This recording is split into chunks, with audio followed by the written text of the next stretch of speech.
Hello friends, नमस्कार। मैं विवेक स्वागत करता हूं अपने ऑनलाइन इंस्टीट्यूट एमजार कोचिंग में। फ्रेंड्स, आज हम इस वीडियो में डायरेक्ट एंड इनडायरेक्ट स्पीच को क्लियर करने वाले हैं और बहुत ही बेहतर तरीके से सीधे हम टू द पॉइंट हम बात करेंगे और सीधी चीज़ों को सीखेंगे। ज़्यादा डिटेल में नहीं जाएंगे, है ना। आगे हम किसी भी वीडियो में डिटेल में टॉपिक को क्लियर कर लेंगे, है ना। अभी एग्जाम्स हैं तो एग्ज़ाम के चलते हम चीज़ों को क्लियर कर लेंगे ताकि यानी चीज़ें हमारी अच्छी समझ में आ जाए और कोशिश करेंगे सारी चीज़ें समझ में आएंगी, है ना।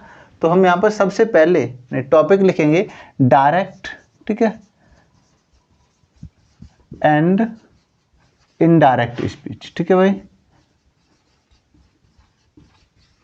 Direct and indirect speech. अब डायरेक्ट क्या होता है और इनडायरेक्ट क्या होता है, इन सारी चीज़ों को समझना है ना, ताकि दोबारा से दिक्कत ना रहे कोई भी टॉपिक यानी समझने में, ठीक है भाई। ये ध्यान रखना, डायरेक्ट क्या होता है, प्रत्यक्ष कहते हैं, ठीक है। डायरेक्ट को प्रत्यक्ष बोलते हैं और इनडायरेक्ट को क्या कहते हैं, अप्रत्यक्ष, ठीक है। अप्रत्यक्ष या परोक्ष भी बोल सकते हैं हम इसको। अब प्रत्यक्ष क्या होता है, तुमने सुना होगा, कहते हैं ना डायरेक्ट बात करो, डायरेक्ट ऐसा करो। डायरेक्ट मीन्स यानी प्रत्यक्ष, ठीक है। अप्रत्यक्ष मतलब मिला जुला कर है अपने शब्दों में। अब यहाँ पर हमें समझना है किसी भी व्यक्ति द्वारा, यानी हम स्पीच पढ़ रहे हैं ना, डायरेक्ट एंड इनडायरेक्ट, यहाँ स्पीच और लिख लेंगे भाई, ठीक है भाई, क्योंकि स्पीच पढ़ रहे हैं, नरेशन, ठीक है। नरेशन भी होता है, स्पीच भी बोलते हैं। यहाँ पर स्पीच यानी स्पीच मीन्स क्या होता है, कथन होता है, स्टेटमेंट। किसी व्यक्ति के द्वारा कही हुई बात को हम दो प्रकार से रिप्रेजेंट कर सकते हैं या लिख सकते हैं, ठीक है। मान लो कोई एक व्यक्ति है, सपोज दैट, समझेंगे यहाँ पर, थोड़ा ध्यान से समझ लेते हैं चीज़ों को, ठीक है। मान लो एक व्यक्ति है, इसने कहा राम इज वीपिंग, ठीक है। राम इज वीपिंग, कि राम जो है वो क्या कर रहा है, रो रहा है, वीपिंग कर रहा है, ठीक है। अब ये स्टेटमेंट बोला इसने अपने मुंह से। अब यही बात मान लो किसी दूसरे व्यक्ति ने सुन ली, ठीक है। एक दूसरा व्यक्ति है, यानी इसने इस बात को सुन लिया और यही बात तीसरे व्यक्ति को ये बताने गया या तीसरे व्यक्ति को ये बताता है। तो ये वाली बात है ना, ये दो प्रकार से रिप्रेजेंट कर सकता है। एक तो ये डायरेक्ट स्पीच में बोल सकता है और एक ये इनडायरेक्ट स्पीच में बोल सकता है। यानी डायरेक्ट स्पीच में बोलेगा तो इसके द्वारा जो भी स्टेटमेंट ये बोला गया है, राम इज वीपिंग, सेम बोलेगा राम इज वीपिंग इससे जाकर के, ठीक है। दूसरा इनडायरेक्ट में बोलेगा तो अपने अनुसार बोलेगा, यानी मतलब यही होगा कि राम सो रहा है, लेकिन बोलेगा अपने अनुसार, यानी काल को भी ध्यान में रखते हुए, ठीक है। ये ध्यान रखना है। मान लो यहाँ पर क्या है, यानी यहाँ पर डायरेक्ट स्पीच में बोलेगा, इनडायरेक्ट स्पीच में। अब यहाँ पर ध्यान रखना है, यहाँ एक रिपोर्टिंग पर डायरेक्ट स्पीच में यानी जो स्टेटमेंट होता है वो कुछ इस तरीके से होता है, ठीक है। कॉमा, इन्वर्टेड कॉमा, सारी चीज़ें क्लियर होंगी, कोई डाउट नहीं बचेगा। ये 100% गारंटी हमारी वीडियो के लास्ट तक। यदि एक भी डाउट बचे तो कमेंट कर जाना, ठीक है भाई। ये ध्यान रखना है। यहाँ पर जो लिखा होगा वो रिपोर्टिंग वर्ब होता है, ठीक है, ठीक है, रिपोर्टिंग वर्ब। और ये क्या होता है, रिपोर्टेड स्पीच होता है, ठीक है। ये रिपोर्टेड स्पीच होता है। ये रिपोर्टिंग वर्ब क्या होता है, इसको समझ लेते हैं यहाँ पर। यानी जब ये व्यक्ति इससे बात कहेगा ना जाकर के, तो राम इज वीपिंग केवल इतना ही नहीं बोलेगा, इसे एक चीज़ और ऐड करनी पड़ेगी। क्या कहना पड़ेगा, मान लो ये है, इसका नाम है मोहन, ठीक है भाई, इसका क्या नाम है, मोहन, और ये है सोहन, ठीक है, और ये है चिंटू, ठीक है। ये क्या है, चिंटू जी हैं, ठीक है भाई। अब इसने क्या कहा, मोहन ने ये बात कही राम इज वीपिंग, राम नाम का कोई एक लड़का है, वो क्या कर रहा है, वीपिंग कर रहा है, सॉरी हाँ, वीपिंग कर रहा है, रो रहा है, ठीक है। अब यहाँ पर यानी ये बात इसने सुन ली जाकर और यही इससे बोला जाकर। यदि ये सीधा सीधा जाकर के इससे कहेगा चिंटू राम इज वीपिंग, है ना, या फिर ये बोला जाकर के राम इज वीपिंग, तो यानी ये व्यक्ति क्या समझेगा, चिंटू क्या समझेगा कि इसे किसने कहा ये बात, सोहन ने, जबकि सोहन ने नहीं कही, बात किसने कही है, मोहन ने। तो यानी इसको ये बोलना पड़ेगा कि मोहन ने कहा, ठीक है। यानी इसे क्या बोलना पड़ेगा कि मोहन ने कहा, भाई मैं नहीं कह रहा हूँ, मोहन ने कहा, उसकी कही हुई बात को मैं तुम्हें बता रहा हूँ। तो यहाँ पर यही जो कहेगा ना, मोहन ने कहा, किसने कहा, यही होती है रिपोर्टिंग वर्ब, जिस व्यक्ति ने कहा होता है, जो रियल कहने वाला होता है। यानी अब ये बात मान लो यहाँ आ जाते हैं, ये पॉइंट हमने समझ लिया। यहाँ पर ये समझ लेते हैं कि डायरेक्ट स्पीच में बोलेगा तो ये तो इसे ऐड करना ही पड़ेगा, मोहन ने कहा, ठीक है। तो क्या हो जाए, राम, ये मोहन है ना, मोहन ने कहा, तो यहाँ पर लिखना ऐसे पड़ेगा मोहन सेड, ठीक है भाई। कॉमा लगाएंगे, इन्वर्टेड कॉमा लगाएंगे, और ये सेम टू सेम जैसा बोला इसने राम इज वीपिंग, तो यहीं सेम लिख देंगे राम इज वीपिंग, ठीक है, राम इज वीपिंग, ठीक है भाई। ये हो गया आपका डायरेक्ट स्पीच। यहाँ पर देखो ये है ना स्पीच, ये इसके द्वारा कही हुई बात है और ये सेम टू सेम लिखी है, तो क्या है, ये डायरेक्ट स्पीच है हमारा, ठीक है, कोई इसमें चेंजिंग। अब ये अपने अनुसार बोलेगा, तब यहाँ क्या करना पड़ेगा, इसे दैट लगाना पड़ेगा। यहाँ पर क्या हो जाएगा, मोहन सेड दैट, ठीक है, राम, और इसका टेंस भी बदलना पड़ेगा, वॉज वीपिंग, ठीक है। राम क्या कर रहा था, रो रहा था। मोहन सेड, मोहन ने कहा, दैट कि राम वॉज वीपिंग, राम जो था वो रो रहा था, यानी राम रो रहा था, यहाँ पर रो रहा है। अब यहाँ पर समझो इसका टेंस बदल गया, ठीक है, और यहाँ कंजंक्शन दैट आ गया, अर्थात हिंदी में इसे कि का सेंस देते हैं। यानी यहाँ पर यानी इस तरीके से बोला जाता है, तो हम क्या कहते हैं, इनडायरेक्ट, और ये क्या है, डायरेक्ट। अब इसकी पहचान समझ लो, डायरेक्ट स्पीच में हमेशा कॉमा, इन्वर्टेड कॉमा लगा होता है, ठीक है, ये डायरेक्ट स्पीच की पहचान है। इनडायरेक्ट में कभी भी इन्वर्टेड कॉमा का प्रयोग नहीं किया गया होगा, ठीक है, ये ध्यान रखना है। दूसरा, इन्वर्टेड कॉमा के अंदर, ये यहाँ हिंदी में समझ लो इस चीज़ को, इन्वर्टेड कॉमा होते हैं ना, दो प्रकार से लगाए जाते हैं, एक डबल इन्वर्टेड कॉमा होता है, एक सिंगल इन्वर्टेड कॉमा होता है, ठीक है। सिंगल हमें कब यूज करना चाहिए, डबल इन्वर्टेड कॉमा यानी कब यूज करना चाहिए, ये दोनों समझ लो। आगे भविष्य में यदि आप हो सकता है गलतियां करते हो या कन्फ्यूजन हो इस बात का कि सिंगल कब डबल कब, तो आज ही समझ लो इन चीज़ों को। जब भी किसी व्यक्ति के द्वारा कही हुई कोई बात हो, किसी का कोई स्टेटमेंट हो, किसी का बोला हुआ एक कथन हो, उसको यदि लिखना है तो सेम टू सेम लिखना है ना उसी का, तो डबल इन्वर्टेड कॉमा में लिखिएगा ऑलवेज, ओके, ये ध्यान रखो।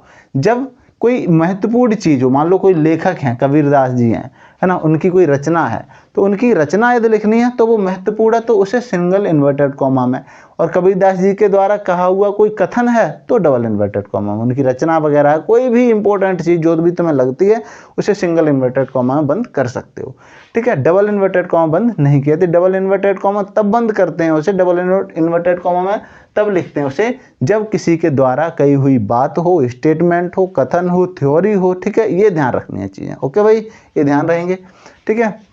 ये था हमारा बेसिक पॉइंट्स, ठीक है भाई।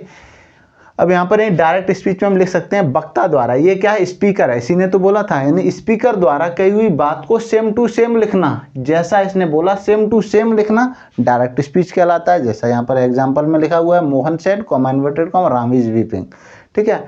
इनडायरेक्ट क्या होता है, अप्रत्यक्ष वक्ता द्वारा कही हुई बात को सेम टू सेम न कहकर अपने भाव के अनुसार कहना, अपने अनुसार कहना, यानी बात वही होगी, उसी बात को कहेंगे लेकिन अपने अनुसार कहेंगे, सेम वही शब्द नहीं होंगे, थोड़ी सी चेंजिंग के साथ, तो वो होता है इनडायरेक्ट स्पीच, ओके, इतना ध्यान रखना है भाई, ठीक है।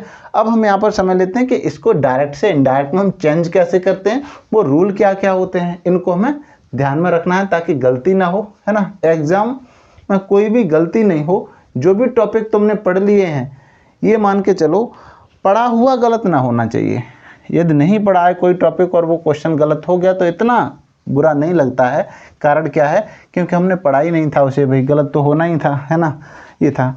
और यदि पढ़ भी लिया उसके बाद भी क्वेश्चन यदि तुम्हारा गलत हो रहा है, तो इसका मतलब ये है बहुत ही दुख व्यक्त होगा या दुख होगा, क्योंकि पढ़ा भी था और फिर भी गलत हो गया, ऐसा नहीं होना चाहिए, ठीक है भाई, ये ध्यान रखना है, ठीक है। बड़ी मेहनत से चीज़ों को क्लियर करेंगे, ठीक है, पढ़ेंगे दोबारा से, वीडियो को 2-3 बार देखेंगे, नोट्स बनाएंगे, रिवाइज करेंगे, एग्ज़ाम जल्दी है तो फास्टली वीडियो को देख लेंगे, ठीक है, ये ध्यान रखना है। अब यहाँ पर समझ लेते हैं भाई, किताब के अनुसार नहीं चलना है जैसा बुक में दिया है, क्योंकि बुक के अनुसार चलेंगे तब तो बहुत लॉन्ग हो जाएगा, हम चलेंगे शॉर्ट वे में, ठीक है भाई, ये ध्यान रखेंगे। इस तरीके से डायरेक्ट स्पीच दिया होता है। एक वाक्य अपने शब्दों में समझ लो, एक वाक्य इन्वर्टेड कॉमा के बाहर होगा, एक इन्वर्टेड कॉमा के अंदर होगा, ठीक है। जब भी हम डायरेक्ट से इनडायरेक्ट बनाते हैं ना, तो हमें कुछ चीज़ें ध्यान में रखनी होती हैं। यहाँ पर हम टेंस देखेंगे, ठीक है, इस वाले वाक्य के टेंस को देखना पड़ता है और इस वाले वाक्य का सेंटेंस देखना पड़ता है। ये कौन सा सेंटेंस है और ये कौन से टेंस में है, ठीक है। यहाँ पर क्या देखना पड़ेगा हमें, टेंस, ठीक है, प्रेजेंट है, ठीक है भाई, या फिर पास्ट है या फिर फ्यूचर है, ये हमें ध्यान रखना है। प्रेजेंट है, पास्ट है या फ्यूचर है, ठीक है, इस वाले वाक्य में। यानी ये वाला वाक्य कौन से टेंस में, प्रेजेंट, पास्ट या फ्यूचर। इस वाले वाक्य को क्या देखेंगे, यानी यहाँ पर हम देखेंगे कि ये कौन सा सेंटेंस है, ठीक है। यानी असर्टिव सेंटेंस है ये, या इंटेरोगेटिव सेंटेंस है, या इम्परेटिव सेंटेंस है, या एक्सक्लामेटरी सेंटेंस है, ठीक है, या ऑप्टेटिव सेंटेंस है, ये देखना होता है, ठीक है भाई। इन चीज़ों को ध्यान रखना है।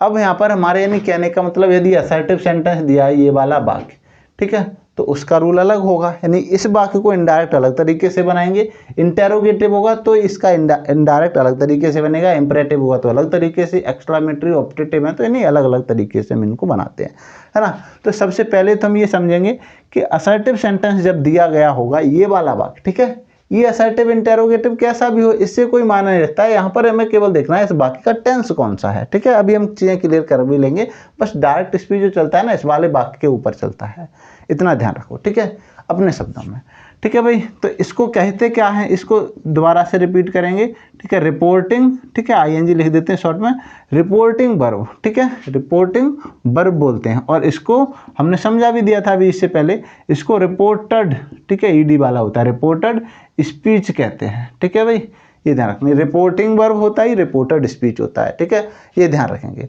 अब हम सबसे पहले समझेंगे असर्टिव सेंटेंस को, ठीक है। तो हेडिंग डालो असर्टिव सेंटेंस, ठीक है भाई, ये ध्यान रखना है। असर्टिव सेंटेंस जब दिया होगा तब क्या करना है हमारे लिए, इस चीज़ को समझ लेते हैं भाई, ठीक है। फॉर्मेट क्या होगा, सेम वही फॉर्मेट होगा, एक वाक्य इस तरीके से, एक इन्वर्टेड कॉमा के अंदर, ठीक है, ये है। अब मान लो ये वाला वाक्य हमारा असर्टिव है, तो यहाँ पर कॉमा, इन्वर्टेड कॉमा हटा करके कंजंक्शन दैट लगाते हैं, ठीक है, एक बात। दूसरी बात, यदि ये वाला वाक्य प्रेजेंट या फ्यूचर टेंस में है तो इसके टेंस में कोई परिवर्तन नहीं करते। मान लो ये वाला वाक्य प्रेजेंट कॉन्टिन्यूस में दिया है ना, तो प्रेजेंट कॉन्टिन्यूस में ही रहेगा। कब, जब ये प्रेजेंट या फ्यूचर में, ये वाला वाक्य प्रेजेंट टेंस हो या फ्यूचर टेंस हो, ठीक है, तब ये ध्यान रखना है। अब एग्जाम्पल समझ लेते हैं, जैसे मान लो दिया है Ram says, comma, inverted comma, Mohan is dancing, Mohan is dancing. मान लो ये दिया है Ram says, comma, inverted comma, Mohan is dancing, इसका मैं इंडायरेक्ट बनाना। अब यहाँ पर देखो सेज दिया है, राम सेज, ऐसे एस लगा है, इसका मतलब ये प्रेजेंट इंडेफिनिट है। प्रेजेंट इंडेफिनिट का मतलब प्रेजेंट ही तो है ना, ये वाला वाक्य किसमें दिया, प्रेजेंट में, अर्थात इसमें कोई चेंजिंग नहीं होनी है। कंजंक्शन क्या आ जाएगा, दैट आ जाएगा। क्यों आ जाएगा, क्योंकि ये वाला वाक्य जो है वो क्या है, असर्टिव सेंटेंस है। तो यहाँ क्या हो जाएगा, Ram says that Mohan is dancing, ठीक है भाई।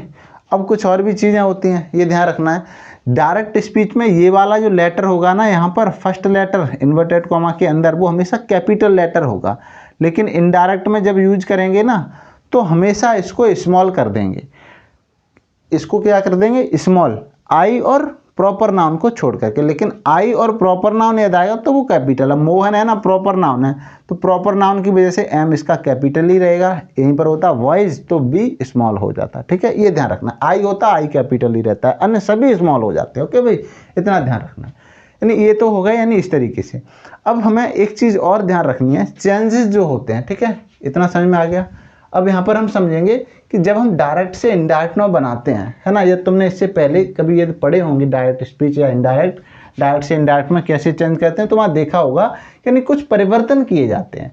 तो वो चेंजेस जो होते हैं, चेंज जो होते हैं वो कितने होते हैं?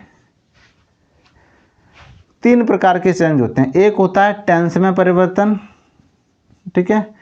अभी चेंज किस में होगा? इस वाले वाक्य में चेंज, इसमें कोई चेंजिंग नहीं, केवल इसमें चेंज होता है, ठीक है। टेंस इसका बदलता है, कब बदलता है ये भी अभी हम समझेंगे, ठीक है। दूसरा क्या बदलेगा भाई? दूसरा प्रोनाउन,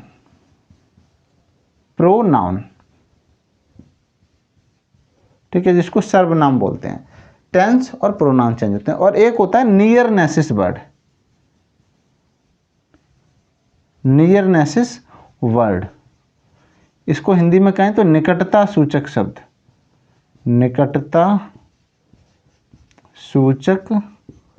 शब्द, यानी ऐसे सभी शब्द जो निकट होने का भाव व्यक्त करते हैं। जैसे मान लो दिया है दिस मीन्स क्या होता है? यह होता है ना, यह। और ये किसका सेंस देता है? पास होने का। भाई यह हम कब बोलेंगे? मान लो हमने कहा यह मेरा भाई है, तो जब कोई व्यक्ति मेरे पास खड़ा होगा तभी तो बोलेंगे ना यह मेरा भाई है। अब ऐसा तो है नहीं कि हम यहाँ खड़े हैं और भाई हो हमसे 100-200 किलोमीटर दूर, हम कहें यह मेरा भाई है, नहीं बोलेंगे ना। तब क्या बोलेंगे? वह है मेरा भाई, अर्थात अब वो दूर हो गया ना। तो इसी तरीके से दिस, ये किस में चेंज हो जाता है? दूरी सूचक में, ठीक है। तो दैट हो जाता है, यानी जो निकट का भाव कराएंगे ना वो दूर का भाव देने लगेंगे। जैसे दिस दैट हो जाएगा, दीज डॉज हो जाएगा, ठीक है। नाउ अब तो क्या हो जाएगा? तब, देन, इस तरीके से चेंज हो जाते हैं, ठीक है। तो ये 3 चेंजेज होते हैं, एक टेंस में परिवर्तन, प्रोनाउन में परिवर्तन, नियरनेसिस, ठीक है। इनको अच्छे से समझ लिया, बस दो यही चीज़ें हैं, इतना क्लियर कर लिया, समझो तुम्हारे डायरेक्ट स्पीच बहुत इजीली इनडायरेक्ट में चेंज हो सकेंगे, आप कर सकोगे, ठीक है। ये ध्यान रखना है। टेंस में परिवर्तन, अभी हमने इससे पहले जो एग्जांपल देखा था उसमें कोई चेंजिंग नहीं थी, केवल कंजंक्शन दैट आ गया था, ठीक है। ये ध्यान रखना है। ये दैट कब आता है? जब यहाँ असर्टिव हो तब। यदि इंटेरोगेटिव हुआ तो अलग कंजंक्शन होगा, इंपेरेटिव में अलग कंजंक्शन होता है, एक्सक्लेमेटिव में अलग होते हैं कंजंक्शन, सबके अलग अलग होते हैं। असर्टिव के साथ दैट आता है, इतना ध्यान रखना है, ठीक है। अब ये चीज़ें हो गई, ये इस वाले वाक्य की चेंजिंग होनी है, ये इधर का कोई चेंजिंग नहीं, ठीक है। ये ध्यान रखना है। अब टेंस कब बदलता है? जब ये वाला वाक्य पास्ट में दिया होता है तो इधर का टेंस बदल जाता है, ठीक है। ये ध्यान रखना है। इसके साथ ही एक चीज़ हमें ध्यान रखनी है, इधर रिपोर्टिंग वर्ब जो दी होती है ना, से या सेज, ठीक है, ये बदल जाती है।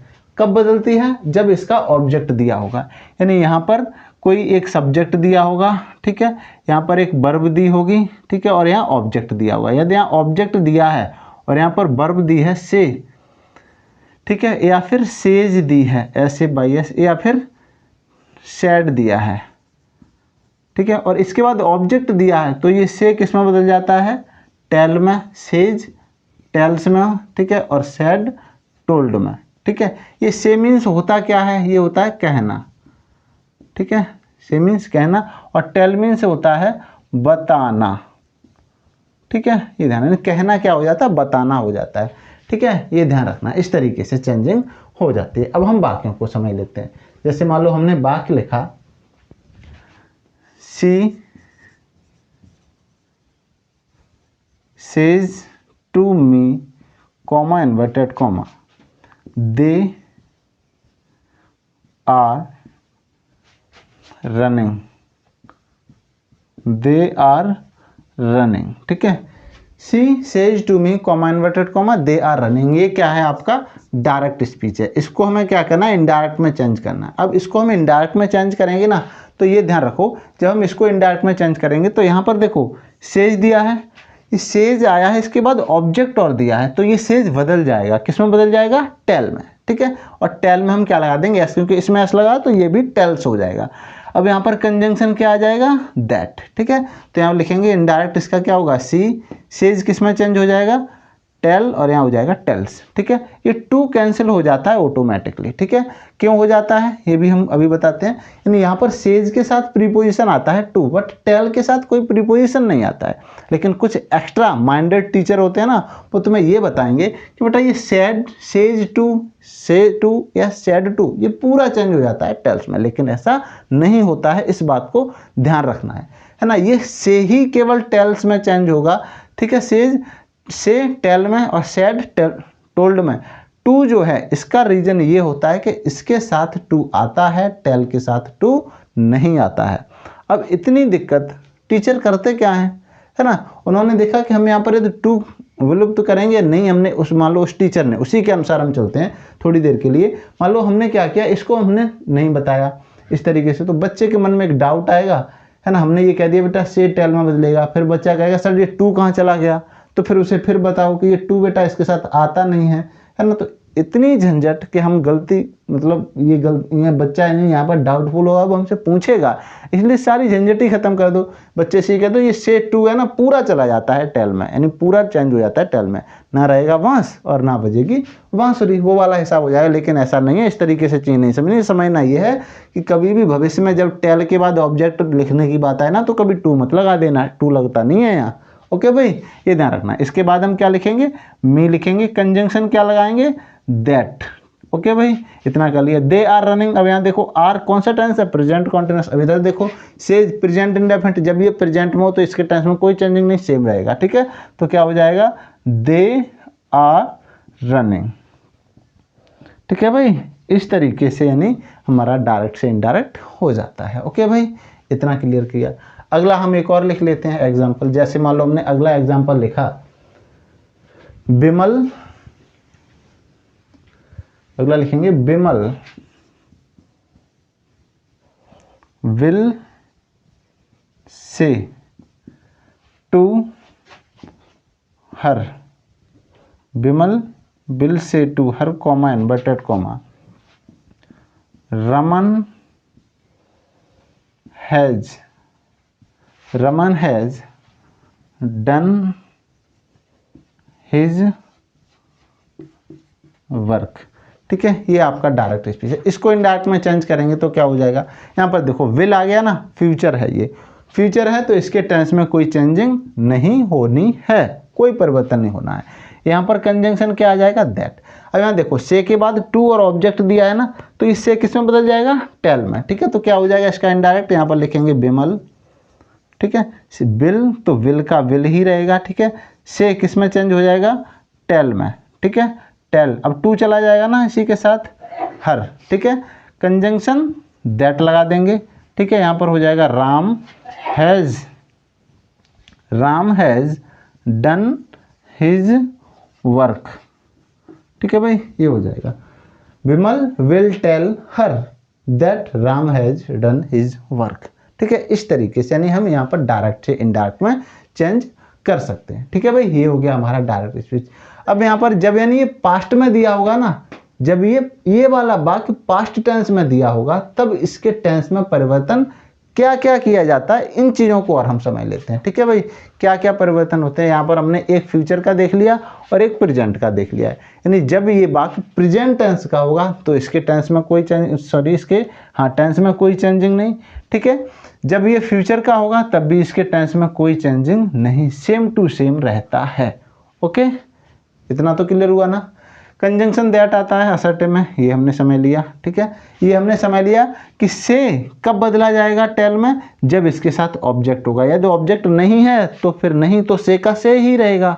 ओके, ये ध्यान रखना है। मान लो यहाँ पर होता बिमल बिल से, यानी मान लो यहाँ से ये नहीं होता, इतना टू हर नहीं होता, सपोज दैट इतना नहीं होता, तो यहाँ पर बिल से यानी बिल से का बिल से ही रहता। ठीक है, यहाँ पर टेल नहीं होता, कारण क्या है, ये टेल तभी होगा जब यहाँ पर ऑब्जेक्ट होगा। ओके, इतना ध्यान रखेंगे भाई, इतना तो क्लियर रहेगा ना। इसके बाद अब हम समझते हैं जब ये वाला वाक्य पास्ट में दिया होगा तो इसके टेंस में परिवर्तन कैसे होता है, क्या क्या चीज़ें चेंज की जाती हैं, इनको मैं समझ लेना। और यहाँ पर गलतियाँ करने की संभावना भी रहती है, यहाँ पर गलतियाँ अक्सर होती हैं स्टूडेंट से। ठीक है, तो ये गलतियाँ ना होंगी यदि यहाँ से क्लियर कर लिया, अच्छे से चीज़ें समझ लें, तो गलती होने की संभावना जो है वो बिल्कुल ही जीरो हो जाएगी, समाप्त हो जाएगी। ठीक है, ये हमें समझना है।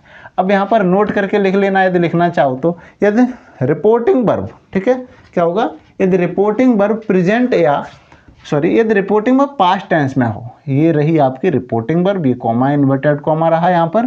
ठीक है, इस तरीके से ये दिया होगा, यानी ये वाला बाकी किस में है, अब पास्ट टेंस में है। ठीक है, तो इसके टेंस में परिवर्तन होगा। ठीक है भाई, ये ध्यान रखना है, इसके टेंस में परिवर्तन होगा। किस तरीके से होगा ये ध्यान रखना है। मान लो ये वाला वाक्य तो प्रेजेंट इंडेफिनिट दिया है, तो हम इनडायरेक्ट में उसे पास्ट इंडेफिनिट कर देंगे। ठीक है, तो इसके लिए यहाँ पर लिख लेंगे एक तरफ से डायरेक्ट, एक तरफ ठीक है, डायरेक्ट, और एक तरफ लिख लेंगे इनडायरेक्ट, ठीक है। यानी यदि मान लो डायरेक्ट स्पीड, अब हम शॉर्ट तरीके से लिखेंगे, ठीक है। यदि मान लो ये प्रेजेंट इंडेफिनिट टेंस दिया हुआ है तो हम किस में चेंज कर देंगे, पास्ट इंडेफिनिट टेंस में, ठीक है। मान लो ये हमारा प्रेजेंट कॉन्टिन्यूस टेंस दिया है तो हम इस किस में चेंज कर देंगे, पास्ट कॉन्टिन्यूस टेंस में, ठीक है। यहाँ पर प्रेजेंट परफेक्ट टेंस दिया है तो ये किस में बदल जाएगा, पास्ट परफेक्ट टेंस में, ठीक है। यहाँ पर प्रेजेंट परफेक्ट कॉन्टिन्यूस टेंस तो ये क्या हो जाएगा, पास्ट परफेक्ट कॉन्टिन्यूस टेंस।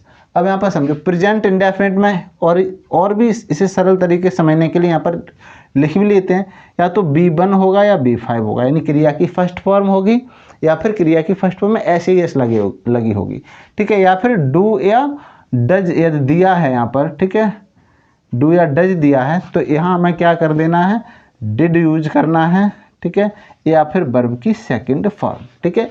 अब ये तुमने पढ़ा है तो ये अफर्मेटिव में क्या हो जाएगा, सेकंड फॉर्म लगती है, और नेगेटिव या इंटेरोगेटिव में डिड आता है। यहाँ पर B1 B5 अफर्मेटिव में ये इंटेरोगेटिव या नेगेटिव में आता है, ठीक है।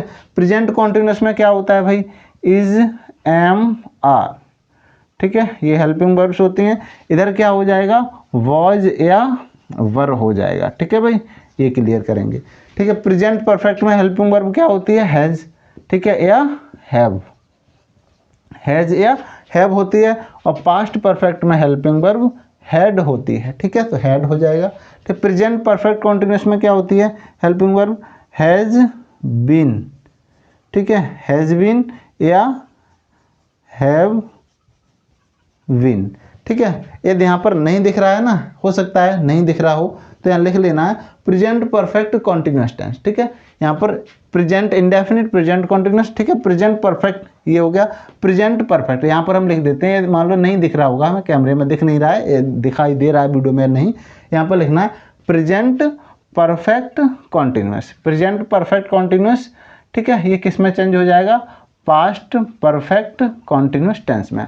यहाँ पर हैज बीन होती है ना हेल्पिंग वर्ब, हैज बीन या हैव बीन, शॉर्ट में लिख दिया हमने छोटा छोटा, ठीक है, तुम लिख लेना ठीक से, यहाँ पर हो जाएगा हैड बीन, ठीक है। इस तरीके से चेंजिंग हो जाती है। इसके बाद ये तो हो गया प्रेजेंट। अब इसको याद करना ना तो इतना समझ लो, कंप्लीट प्रेजेंट क्रम से चेंज हो जाता है पास्ट में। नहीं, इधर प्रेजेंट इंडेफिनिट है तो प्रेजेंट के स्थान पर बस पास्ट लगा दो, बस हो गया पास्ट इंडेफिनिट, ठीक है।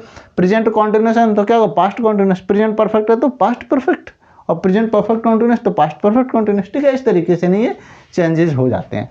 इसके बाद बचता है हमारा, जब बाकी पास्ट इंडेफिनिट में दिया होगा तब कैसे चेंज होगा, इसको भी हमें ध्यान में रखना है भाई, है ना, क्योंकि बाकी ऐसा भी तो आ सकता है जब पास्ट इंडेफिनिट में दिया हो। मान लो हमने केवल इतना ही समझ लिया, प्रेजेंट प्रेजेंट के समझ लिए, पास्ट में आ गए तो दिक्कत हो जाएगी भाई, है ना, और क्वेश्चन छूट जाएगा, पढ़ने के बावजूद भी क्वेश्चन छूटा तो समझो फिर तो बड़ा दुख होगा, ठीक है भाई। तो यहाँ पर लिखेंगे पास्ट इंडेफिनिट, जब वाक्य पास्ट इंडेफिनिट टेंस में दिया होगा, ठीक है, तब ये किस में चेंज हो जाएगा, इसे याद कर लेना, ये हो जाएगा पास्ट परफेक्ट टेंस में, ठीक है। पास्ट इंडेफिनिट में क्या होता है, या तो B2 होगा वर्ब की सेकंड फॉर्म, या फिर डिड का यूज होगा, और यहाँ पर क्या हो जाएगा, हैड यूज करेंगे, हैड प्लस वर्ब की थर्ड फॉर्म यूज करेंगे, ठीक है, ये ध्यान रखना है। पास्ट कॉन्टिन्यूस टेंस से दिया है, पास्ट कॉन्टिन्यूस में हेल्पिंग वर्ब क्या होती है, वॉज या वर, ठीक है।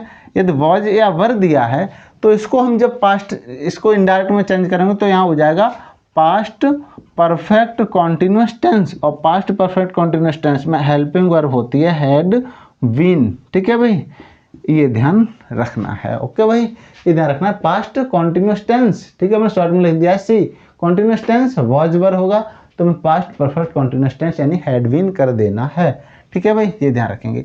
यदि मान लो पास्ट परफेक्ट टेंस यदि दिया है, यानी पास्ट परफेक्ट टेंस में हेल्पिंग वर्ब आती है हैड, यदि हैड दिया है तो ये नो चेंज, नहीं बदला जाएगा, पास्ट परफेक्ट ही रहेगा।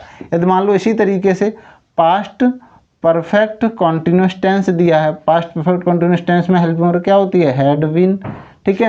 यदि मान लो हैड बीन आए या पास्ट परफेक्ट कॉन्टिन्यूस आए तो ये भी नो चेंज हो जाता है, ठीक है भाई, इसमें भी कोई परिवर्तन नहीं, यानी केवल ये दो याद कर लो, past indefinite, past perfect, past perfect, past continuous, past perfect continuous, ठीक है, इतना हमें ध्यान रखना है। इसके बाद फ्यूचर में, तो फ्यूचर में होता क्या है भाई, फ्यूचर में विल और शैल का कमाल होता है ना, विल और शैल रहता है। तो इतना ध्यान रखो बस कि जब विल आए ना तो बस उसे वुड कर देना, और जब शैल आए ना तो उसे शुड कर देना, बस और कुछ नहीं होना है, ठीक है भाई।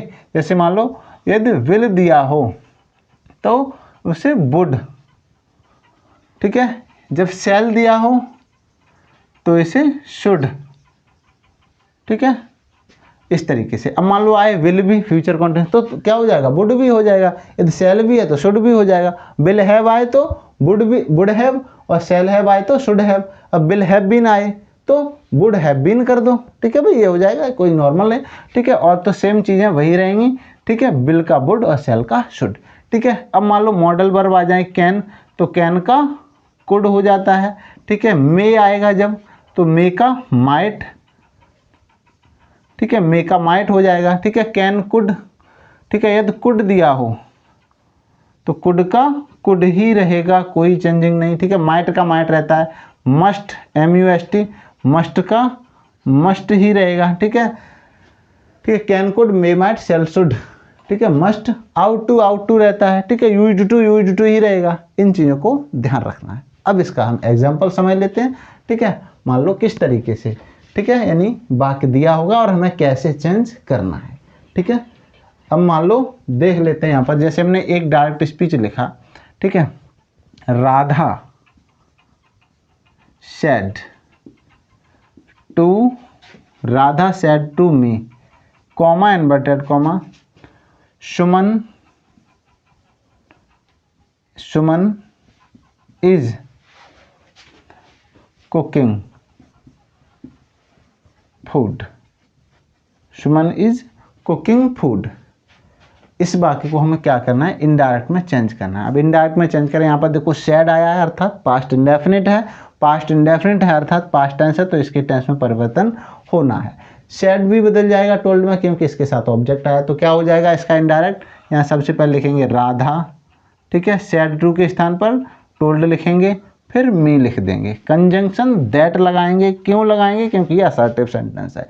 सुमन इज कुकिंग फूड, इज और इसके साथ आया है कुकिंग वर्ब की फोर्थ फॉर्म अर्थात ING फॉर्म, तो ये कौन सा टेंस हुआ, प्रेजेंट कॉन्टिन्यूस हुआ ना। और जब ये प्रेजेंट कॉन्टिन्यूस हुआ तो हम क्या करेंगे, इसे पास्ट कॉन्टिन्यूस में चेंज कर देंगे। या फिर ये देख लो कि यहाँ इज आया है ना, तो ये वॉज वर होना है बेटा, ठीक है। तो यहाँ क्या हो जाएगा, सुमन वॉज, ठीक है, cooking, Suman was cooking food, ठीक है भाई। इस तरीके से यानी हम इसको बना सकते हैं। मान लो एक और एग्जांपल देख लेते हैं। मान लो हमने यहीं पर वाक्य लिखा दूसरा, दे, ठीक है, एक हम डायरेक्ट स्पीच बोलते हैं, कमेंट में बताना है। They said to me, comma inverted comma, they said to me, comma inverted comma, Mohan had done his work. इसका इनडायरेक्ट क्या होगा, कंप्लीट करके नहीं बता देना कमेंट में, ठीक है। अगला हम लिखते हैं, जैसे हमने लिखा Ram sad, Ram sad, comma inverted comma, ठीक है, Ram sad, comma inverted comma, Bimal, Bimal will be taking, taking tea, Bimal will be taking T. मान लो ये हमारा डायरेक्ट स्पीच दिया और इसको हमें क्या करना है, इनडायरेक्ट में चेंज करना है। अब यहाँ पर देखो सैड के बाद ऑब्जेक्ट नहीं है ना, ऑब्जेक्ट नहीं है तो सैड का सैड रहेगा। अब ये टोल्ड नहीं कर देना, ठीक है, अब नहीं होगा टोल्ड, क्या हो जाएगा, राम सैड। क्यों रहेगा सैड का सैड, क्योंकि इसके साथ ऑब्जेक्ट नहीं है, ठीक है, कंजंक्शन दैट। अब यहाँ पर बिमल लिखेंगे, बिमल प्रॉपर नाउन है तो वी कैपिटल बनेगी, ठीक है। अब यहाँ आया है विल बी टेकिंग, ठीक है, फ्यूचर कॉन्टिन्यूस है, लेकिन हमें फ्यूचर कॉन्टिन्यूस हो या फ्यूचर परफेक्ट हो, कोई भी टेंस में कोई मतलब ही नहीं है। बस यहाँ पर ये देखो बिल दिया है ना, इसको कर दो वुड, और ये बी लिखी है तो बी लिखी रहेगी भाई, ठीक है। टेकिंग, टेकिंग टी, ठीक है, ये हो जाएगा। Vimal would be taking tea, Ram said that Vimal would be taking tea. इस तरीके से यानी इनको हमें क्या करना है, इनडायरेक्ट में चेंज करना है। ठीक है भाई, तो ये तो हमारा रहा यानी टेंस में परिवर्तन। अगली वीडियो में हम समझेंगे पर्सन में बदलाव कैसे किया जाता है, ठीक है, उन वाक्यों को कैसे बनाते हैं, है ना। तो इतना यानी ये इसका रिवीजन करना है अच्छे से। वीडियो को 2 बार देख लो, बस 2 बार देखने के बाद ही आपका ये टॉपिक जो है वो क्लियर हो जाएगा। आज के लिए इतना ही, मिलते हैं एक नई वीडियो में नए टॉपिक के साथ। तब तक के लिए bye bye, take care, all the best. पढ़ते रहिए, मस्त रहिए।